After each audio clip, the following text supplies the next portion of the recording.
बिस्मिल्लाहिर्रहमानिर्रहीम। अस्सलाम वालेकुम वरहमतुल्लाहि वबरकातुहू। उम्मीद करता हूँ आप सब खैरियत से होंगे।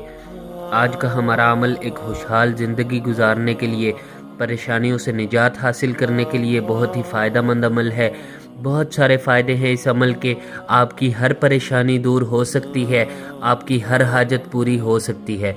अल्लाह रब्बुल इज़्ज़त के लिए कुछ भी मुश्किल नहीं, ना ही कुछ नामुमकिन है। अल्लाह रब्बुल इज़्ज़त जिसके लिए इज़्ज़त का फ़ैसला फरमा दे उसे कोई ज़लील नहीं कर सकता, और जिसके लिए ज़िल्लत का फ़ैसला फरमा दे उसे कोई इज़्ज़त नहीं दे सकता। जिसके लिए सेहत का फ़ैसला फरमा दे उसे कोई बीमार नहीं कर सकता, और जिसके लिए बीमारी का फ़ैसला फरमा दे उसे कोई सेहत नहीं दे सकता। अगर आप यकीन के साथ इस अमल को करेंगे तो इंशाअल्लाह अल्लाह रब्बुल इज़्ज़त आपकी परेशानियों को ज़रूर ख़त्म करेंगे और आपको आपके हर मसले को हल कर देंगे। मसला चाहे कोई भी हो, उसे हल करने वाली ज़ात अल्लाह रब्बुल इज़्ज़त ही की ज़ात है। आप कुछ भी चाहते हैं, आप कर्ज़ से निजात हासिल करना चाहते हैं, आपकी माली परेशानियां हैं, रिज़्क की तंगी है, उसे दूर करना चाहते हैं, आप मालो दौलत में फरावानी चाहते हैं, अमीर होना चाहते हैं, आप चाहते हैं कि आपकी शोहरत हो, इज़्ज़त हो, तो आप इस वजीफ़ा को कीजिए। इंशाअल्लाह आपको ज़रूर फ़ायदा होगा। आप किसी के दिल में अपने लिए मोहब्बत पैदा करना चाहते हैं, या पसंद की शादी करना चाहते हैं, या आपका कोई भी मसला है, किसी भी लिहाज से आपकी कोई भी हाजत है, तो आप इस अमल को कीजिए। इंशाअल्लाह आपको ज़रूर फ़ायदा होगा। बढ़ते हैं अब अमल की तरतीब की तरफ। उससे पहले दो शर्तें हैं मसाइल के हल के लिए: नमाज की पाबंदी और 100% गुनाहों को छोड़ना। क्योंकि जब तक हमारा अल्लाह रब्बुल इज़्ज़त की ज़ात से ताल्लुक़ नहीं होगा, हमारे मसले कभी भी हल नहीं हो सकते। और अल्लाह रब्बुल इज़्ज़त की ज़ात से उस ताल्लुक़ को हासिल करने के लिए नमाज की पाबंदी और 100% गुनाहों को छोड़ना, ये दो काम करने बहुत ज़रूरी हैं। अगर तो आप इन दो बातों पर अमल करते हुए वजीफ़ा को करते हैं तो मैं यकीन के साथ कहता हूँ इंशाअल्लाह 3 दिन के अंदर आपका मसला ज़रूर हल होगा। और अगर आप इन दो बातों पर अमल नहीं करते तो आप जितने मर्ज़ी वज़ाइफ कर लें, आपका मसला कभी भी हल नहीं हो सकता। क्योंकि अल्लाह रब्बुल इज़्ज़त ही की ज़ात वो वाहिद ज़ात है जो मसलों को हल कर सकती है। अल्लाह रब्बुल इज़्ज़त के लिए कुछ भी नामुमकिन नहीं। अल्लाह रब्बुल इज़्ज़त जब चाहें, जैसे चाहें, जो चाहें कर सकते हैं। अल्लाह रब्बुल इज़्ज़त को कोई पूछने वाला नहीं। बस हमारा अल्लाह रब्बुल इज़्ज़त की ज़ात से जितना ताल्लुक़ होगा, उतनी ही जल्दी हमारी दुआएं भी कबूल होंगी और हमारे मसले भी हल होंगे। बढ़ते हैं अमल की तरतीब की तरफ। उससे पहले अमल की इजाज़त के लिए हमारे चैनल को सब्सक्राइब कर लीजिए। आपने अमल की तरतीब से पहले मैं आपको वक्त की तरतीब बता दूं, वक्त और जगह, मुनासिब वक्त और जगह। सबसे पहले बात करते हैं मुनासिब वक्त की। तो सामने मैंने लिख दिया है तहज्जुद के वक्त। अगर आप इस अमल को कर सकते हैं तो ये बहुत ही बेहतरीन वक्त है, क्योंकि इस वक्त मामला अल्लाह रब्बुल इज़्ज़त और उसके बंदे के दरमियान होता है, कोई तीसरा नहीं होता। अल्लाह रब्बुल इज़्ज़त की रहमत उस वक्त उरूज पर होती है। अल्लाह रब्बुल इज़्ज़त पूछ रहे होते हैं कि कोई है जो मेरी रहमत का तलबगार है। उस वक्त बंदा उठकर अल्लाह रब्बुल इज़्ज़त की ज़ात से अपनी हाजात को मांगे और अल्लाह रब्बुल इज़्ज़त की ज़ात से अपने मसाइल को हल करवाए, तो बहुत बेहतरीन है। ये वक्त बहुत बेहतरीन है इस अमल के लिए। अगर आप तहज्जुद के वक्त किसी वजह से नहीं भी कर सकते तो आप इशा की नमाज के बाद इस अमल को कर सकते हैं, फिर भी कोई हर्ज नहीं। लेकिन कोशिश करें कि तहज्जुद के वक्त ही कर लें। तो तहज्जुद के वक्त अगर नहीं भी कर सकते तो आप इशा की नमाज के बाद कर लें, और अगर इशा की नमाज के बाद भी नहीं कर सकते तो दिन में किसी भी वक्त कर लें। जो वक्त आपको मुनासिब लगे, जिस वक्त आप फ्री हों उस वक्त कर लें। लेकिन अगर इन दो औकात में से कोई भी वक्त आप मुनासिब जो है आपको लगे, जिस वक्त आप फ्री हों, जिस वक्त आप उठ सकते हों, जिस वक्त आप इस अमल को कर सकते हों, तो ज़रूर कीजिए। इंशाअल्लाह आपको ज़्यादा फ़ायदा होगा। अब बात करते हैं जगह की। कोशिश करें कि अमल मुसल्ले पर बैठ कर करें, बावुज़ू होकर करें, मुसल्ले पर बैठ कर करें। ये चंद हिदायत हैं जिनसे इंशाअल्लाह अमल की तासीर में इजाफ़ा होगा और आपको ज़्यादा फ़ायदा होगा।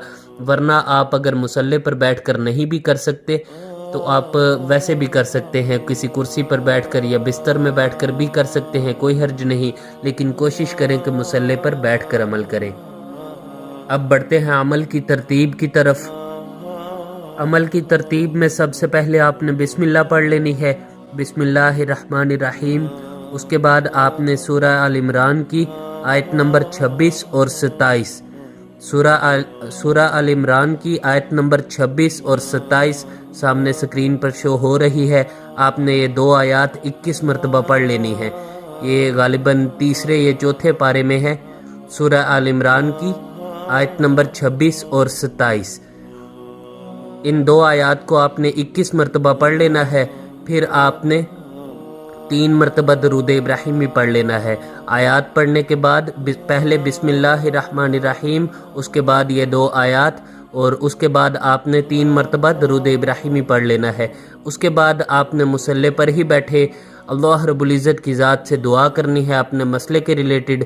دعا کا طریقہ سن لیجئے۔ دعا کا طریقہ یہ ہے، سب سے پہلے آپ نے اللہ رب العزت کی عظمت اور بڑائی بیان کرنی ہے، اللہ رب العزت کے احسانات کا شکر ادا کرنا ہے، اللہ رب العزت کی دی ہوئی نعمتوں کا شکر ادا کرنا ہے، کیونکہ اللہ رب العزت ہی کی ذات وہ واحد ذات ہے جو ہر چیز پر قادر ہے، جس کے قبضہ قدرت میں ہر چیز ہے، جس کی مرضی کے خلاف ایک پتا بھی ہل نہیں سکتا۔ تو ہمارے اتنے بڑے مسئلے ہم خود کیسے حل کر سکتے ہیں؟ اللہ رب العزت کی عظمت اور بڑائی بیان کیجئے۔ اللہ رب العزت ہی اس کائنات کو چلانے والی ذات ہے، اور اللہ رب العزت کے علاوہ کوئی بھی ہمارے مسئلوں کو حل نہیں کر سکتا۔ عظمت اور بڑائی بیان کرنے کے بعد آپ اللہ رب العزت کی دی ہوئی نعمتوں کا شکر ادا کریں۔ اللہ رب العزت کی دی ہوئی کتنی زیادہ نعمتیں ہیں ہمارے پاس، اللہ رب العزت کے کتنے احسانات ہیں ہم پر۔ ایک آنکھ ہی نہ ہو، آنکھ ہو لیکن اس میں نور نہ ہو، کچھ نظر نہ آتا ہو، تو اس آنکھ کا کیا فائدہ؟ اللہ رب العزت کی ذات کی کتنی بڑی نعمت ہے ایک آنکھ۔ ہم کسی کو کوئی ہمیں بولے کہ مجھ سے 50 کروڑ لے لو اور مجھے اپنی یہ آنکھ دے دو، تو ہم اسے دیں گے؟ ہم کبھی بھی نہیں دیں گے۔ اللہ رب العزت کی بہت ساری نعمتیں ہیں ہمارے پاس، جن کا دن میں ہم کتنی دفعہ استعمال کرتے ہیں اور شکر کی کیفیت پیدا نہیں ہوتی ہمارے دل میں۔ اس لیے اللہ رب العزت کی دی ہوئی نعمتوں کا شکر ادا کریں، اور بعد میں اپنا مسئلہ بیان کریں، اور دعا کریں کہ پیارے اللہ جی، جدھر آپ کے اتنے احسانات ہیں مجھ پر، ایک احسان اور فرما دیجئے، میرا یہ مسئلہ حل فرما دیجئے۔ دعا کے بعد آپ نے 3 مرتبہ پھر درود ابراہیمی پڑھ لینا ہے۔ 3 سے 5 منٹ آپ نے لازمی دعا کرنی ہے، اور اول اور آخر میں لازمی 3 مرتبہ درود ابراہیمی پڑھ لینا ہے۔ حدیث پاک میں آتا ہے کہ وہ دعا اللہ رب العزت کی ذات تک پہنچی ہی نہیں جس کے اول اور آخر میں درود نہ ہو، اس لیے لازمی پڑھ لیجئے گا۔ یہی مختصر سا عمل ہے، اس کو آپ نے 3 دن کرنا ہے۔ انشاءاللہ میں یقین کے ساتھ کہتا ہوں کہ آپ کا 3 دن کے اندر ہی مسئلہ حل ہوگا، اور آپ کو آپ کے بدلتے ہوئے حالات نظر آئیں گے انشاءاللہ۔ تو آپ نے اپنی والدہ کا نام اور اپنا نام کسی کو نہیں دینا۔ جادو، نظر بد، بندش کے نام پر لوٹنے والوں کو ہرگز کچھ نہ دیں، اور اپنا نام بھی کسی کو نہ دیں، اور اپنی والدہ کا نام بھی کسی کو نہ دیں۔ یہ سب کچھ فریب ہے، جھوٹ ہے۔ جو کوئی بندہ آپ کو کہے کہ آپ پر جادو ہے، آپ پر نظر بد بندش ہے، اگر وہ ایسا نہ کہے تو اس کی جو انکم ہے، اسے جو پیسے ملنے ہیں، وہ کس بات کے ملنے ہیں؟ وہ آپ کے دل میں ڈر پیدا کرے گا کہ آپ پر جادو ہے اور آپ پر نظر بد بندش ہے، اتنے پیسے لگیں گے اور جادو کی کاٹ ہوگی، ورنہ آپ کا مسئلہ نہیں حل ہو سکتا۔ کیونکہ اس دنیا میں موجود 1000 لوگوں میں سے کوئی 1 یا 2 ہوتے ہیں جن پر اصل میں حقیقت میں بلیک میجک ہوتا ہے، جن پر حقیقت میں جادو ہوتا ہے، ورنہ کسی پر کوئی جادو نہیں ہوتا، صرف ڈرایا جاتا ہے اور پیسے لیے جاتے ہیں۔ اس لیے آپ ان سے بچیں، اور اپنا نام، اپنی والدہ کا نام کسی کو نہ دیں۔ جادو، نظر بد بندش کے نام پر لوٹنے والوں کو بھی ہرگز کچھ نہ دیں۔ ملتے ہیں انشاءاللہ نیکسٹ ویڈیو میں۔ ہماری ویڈیو پسند آئی ہو تو ہماری حوصلہ افزائی کے لیے لائک کر دیجئے، عمل کی اجازت کے لیے ہمارے چینل کو سبسکرائب کر لیجئے۔ السلام علیکم ورحمۃ اللہ وبرکاتہ۔